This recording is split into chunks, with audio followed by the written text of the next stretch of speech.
So it's like 4 o'clock in the morning, and we just had the most terrifying thing that ever happened to us on a boat last night, or well, about an hour ago. And I planned to come on camera tonight and talk about this horrific squall we went through with hurricane force winds, and I thought that was going to be the most exciting thing that happened last night, and it wasn't even close. One look in your eyes and I find it. When you leave in my mind I rewind it. When you got it this good, you don't fight it. So if you listen carefully, you can hear the rumbling of our 2 Detroit diesels that we just started, because we are finally on our way to the Bahamas. We have east winds. It's calling for 2 foot, maybe 3 foot seas, 5 seconds, so it might be a little choppy, but it should be pretty good. But there is a big complication coming up, and I'll talk to you about that on the way. Cheers. Roger out.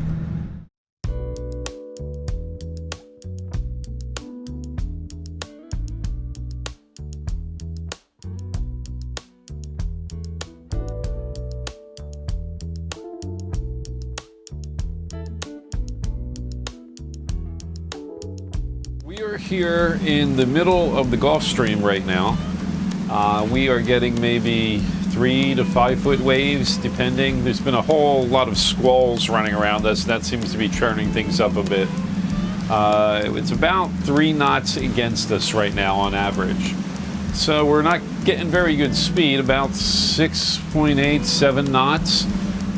We're hoping to get through it pretty quick and pick up some more speed, because we're trying to get to the marina before it closes, and it closes at 6, so we're going to be cutting it close. We're going to Old Bahama Bay Marina in West End, where we plan to spend the night and also clear in there.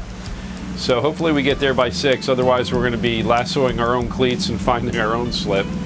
But we'll see how it goes. Roger out.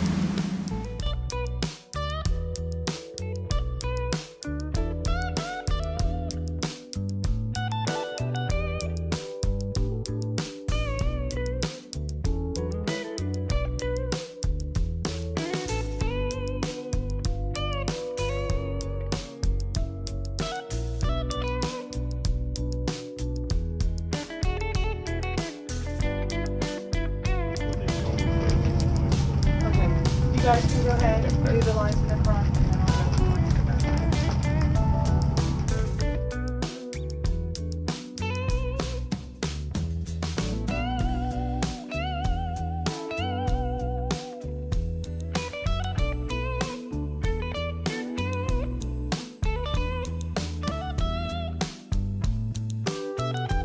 Every time I do this, it's always a little bit stressful, and this time what went wrong was I did the click to clear process, and the permit and all that was good, except when I uploaded the health visas, it said upload files. So I grabbed all 4 of our files and uploaded them. Well, apparently you had to do that individually, because it only took 1 of them. I didn't know that.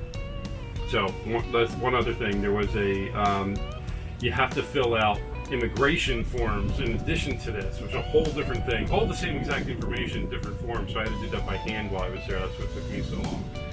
So next time, remember, do the click to clear, and then also get the immigration forms and fill them out and have them ready as well. So, but anyway, they were really nice. They stayed a little late for us, and we're here. It's about 6:30 on a Wednesday, right? It's a Wednesday. So Yes, and we're ready for a drink. Yes. Yeah, you guys haven't actually been officially introduced yet, so. We can save that for another one. We can save that for Chubkey. we will just drag them along with the hardest Yeah, it stuff doesn't right matter. I now. can leave the mystery people on the Well, boat. we got first. I have definitely seen mystery people on the boat before. We have got to get you a new flag, people. Yeah, I know. You should have looked at this. This is way worse than mine. I don't even know if we can put this Okay. Well, we're going to put it up. Oh my. What do you do? Okay, that's our storm flag. Keep it down low. Yeah, it's supposed to be above. That's why it goes on. It doesn't go here, Lynn. That's disrespectful. It has to go above the American flag. Yes, it does. So it has to go on the antenna, and the antenna goes up. And hopefully be high enough that people don't see it sprayed. So if you want to go out there, and I'll put it on the antenna.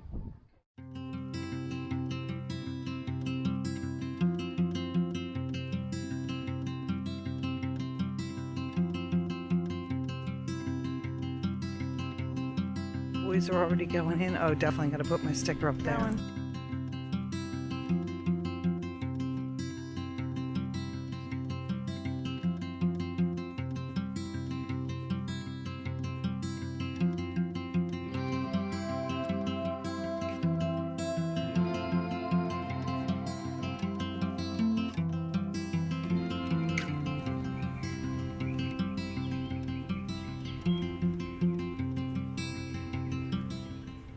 Good morning, everyone. We are at West End in the Bahamas, where we spent the night. The marina is a little bit sleepy this time of year. There's a lot of open space here, so if you're coming here in the summer, I mean, there must be 20 open slips. It's a nice, well-protected marina, and it's good for just about winds from just about any direction, it looks like. Anyway, we're leaving here today, and we're going to head to the top of the Berry Islands. There's a marina up there that we're going to hit, or we may anchor out. We'll play it by ear. We're on our way to Chub Key because there's a storm rolling in. There's I guess a tropical storm, maybe just a tropical depression, I'm not sure yet, but it's heading our way, and they're predicting, say, 40-knot winds at peak, and 9-foot seas, things like that, and we don't want to be out in that at all. So we have a slip reserved for us at Chub Key, where we're going to spend 3 days. So we love Chub Key, so it should be a lot of fun, and we'll see you along the way.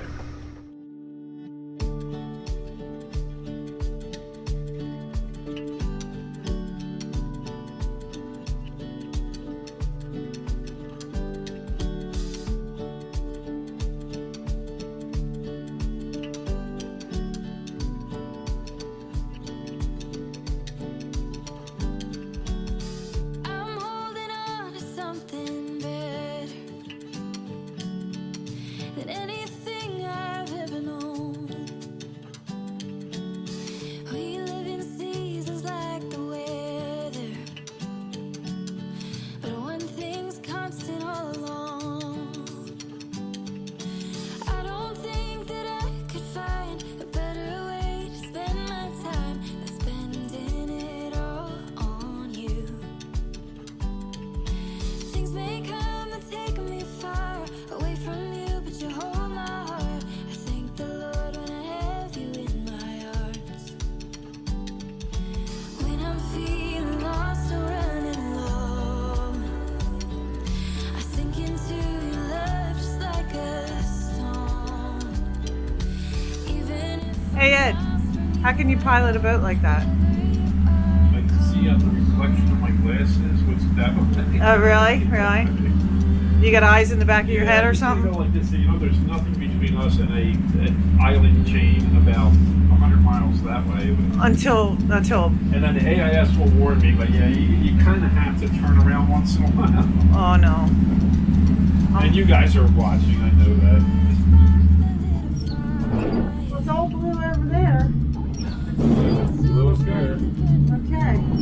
Big hole, blue hole in the sky, so that's good.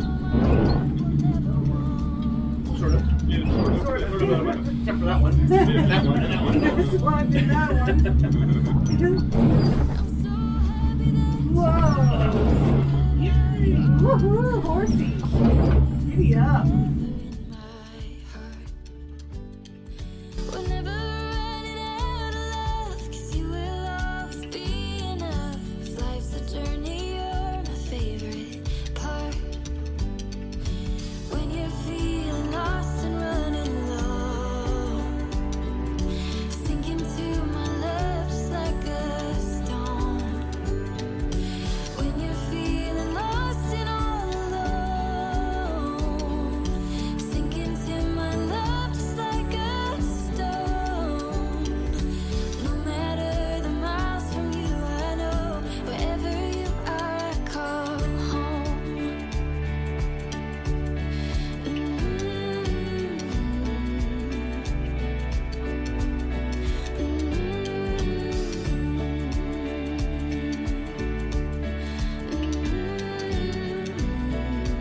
We decided to drop anchor at Great Harbor Key.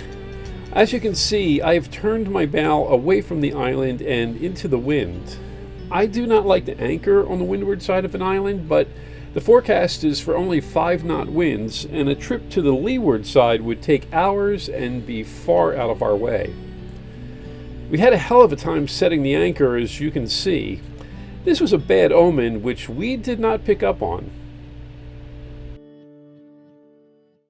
So it's like 4 o'clock in the morning, and we just had the most terrifying thing that ever happened to us on a boat last night, or well, about an hour ago. And I planned to come on camera tonight and talk about this horrific squall we went through with hurricane force winds, and I thought that was going to be the most exciting thing that happened last night, and it wasn't even close. So, well, let me talk about the squall. We were heading across from where we were down in West End, and we are heading over to, we're going to anchor out close to, Stirrup Key, or Cocoa Key they call it now. It was, about a 90-mile run, and, it was water, it was like glass, it was beautiful out, the sun was out, it was just perfect. And then all of a sudden, we see this line of clouds, and I guess, seemingly out of nowhere, this squall appears, and it was, this is no exaggeration, we were having 63 knot winds at us. In fact, the wind we were being hit with was 72 knots, but we were going 9 knots on our own, so I figured it was 63 knots just from the wind. We're getting hit by 6-foot waves, 2 seconds, so it was a hell of a chop. But the fact that it was 2 seconds actually was, I kind of thought it was a good thing, because it meant it wasn't building over a long period. It was just winds by the waves created by this squall that was coming through. Lasted about, about 45 minutes. And it was hell, but but anyway, we thought that was the excitement for the evening, and we went and we anchored out, and we ran into some good friends too from Shenanigans. They came over and hung out with us. We had a real good night. Everyone kind of went to bed a little bit early.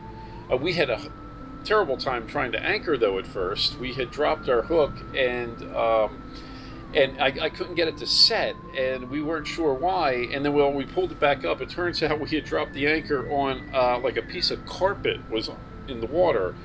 The kind of like you would use if you have a dog, that needs to go to the bathroom, and you put it on the back of your boat. It was one of those things, and I guess our anchor dropped on it, and we couldn't get a hold. So anyway, we redid it. We got that off. We dropped the anchor. We had it what felt like a really good hold.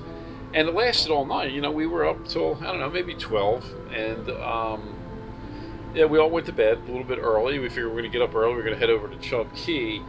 About 2 o'clock in the morning, I hear smash. And I'm thinking, oh my God, did somebody run into us? What the hell's going on? I run up to the main deck. I look out. We are banging against cliffs. We haven't run aground, we're in the water, but we are smashing against a rock wall. And I run downstairs, below deck. I wake Lynn up. I don't even know how she didn't get woken up by this. By this time, our crew's waking up, Eric and Dana are waking up, and I'm starting the engines. I got to get us off this cliff. We're banging against it. Eric and Dana run out front, out to the bow, and Eric pulls up the chain and our anchor by hand as I'm trying to get us off the cliff. And I, for some reason, I managed to do it pretty easily, actually. Maybe I'm 20 yards off, and I start to notice I'm running on one engine. I don't even know if the other engine didn't start, but the starboard's off. I have no idea why the starboard's off. Maybe I didn't start it. No idea. But we. I pull out maybe 20, 40, 50 yards off, and then they have the anchor up. So Eric comes up and he takes the wheel while I try to figure out what happened. And at this point, I guess we all kind of noticed that we're listing fairly heavily to port. And so Eric takes the wheel. I'm running below. And, no, actually, you know what it was? Eric and Lynn went to see what was going on. They come running up, say there's water in the generator room. Lynn says, water's in the generator room, not sure what's going on. Eric goes up, takes the wheel. I go running down. There's water in the generator room. I look into the port bilge. The port bilge is filled with water, high enough that it's in the shaft is spinning, and it's spinning in the water. That's how high the water is. So I run up and I tell Eric, who's got the wheel now, I was like, they're about a half mile from us. There's some shallows, and you know, I'm this close to making a distress call, but I'm like, head towards the shallows. If need be, we're going to ground this boat. We're not going to let her sink with us on it. You know, first thing is protect the people on the boat. The second thing is try to protect the boat. And well, anyway, Eric starts taking us to the shallows. I'm running around like crazy trying to figure out why there's all this water in the bilges and in the generator room. Now we're running the bilge pumps at this point, and the bilge pumps are, I noticed that they're actually working and the water's going down. The bilge pumps are working faster than whatever the water that's coming in, and which is a relief. And then the bilge is empty. The bilge pump's empty. The forward bilge pump empties, and all the water is gone. The water's gone from the generator room. The water's gone from the engine room. And I'm like, what's going on? I'm looking. I can't find a leak in the boat. I can't find a broken seacock. I can't find a hole in the wall. I can't figure out where this water came from. And that's it. We never found it. I told Eric, pull away from the shallows, and let's start making our path towards Chubb, and let's just play it by ear and see what's going on. And well, I guess we've been underway now for about an hour, and the bilges are still empty. And I have no idea how the water got in the boat. I don't know whether when we were up and we were hitting that wall, was water splashing in through the vents, or I have no idea. All I know is right now it's 4 in the morning. We can't see anything. It's pitch black. It was pitch black the whole time. In fact, when I was trying to get off the wall, there's no moon out. There's no stars out. It's kind of overcast, and I didn't have my glasses on. It was just we were blind. Eric's up in the front yelling coordinates to me. 30 degrees port, 30 degrees port. And I'm up there listening to him in the pitch blackness, trying to turn it on. Lynn's trying to get the our plotter up and running because we weren't prepared for any of this. Anyway, we didn't sink. We've been underway for about an hour. It's 4 something in the morning. We're making our way to Chubb Key. I have no idea how we took on water. I have no idea what the side of this boat's going to look like. But it's, everyone's safe. Everyone's sound. The boat seems to be fine. And, hey, well, that's what I have to say about that. We'll check in later, and I'll kind of show you what happened. Join us for a debrief next week when we find out where the water was coming from, assess the damage to the boat, and discuss what we learned and how we plan to prevent this from happening again.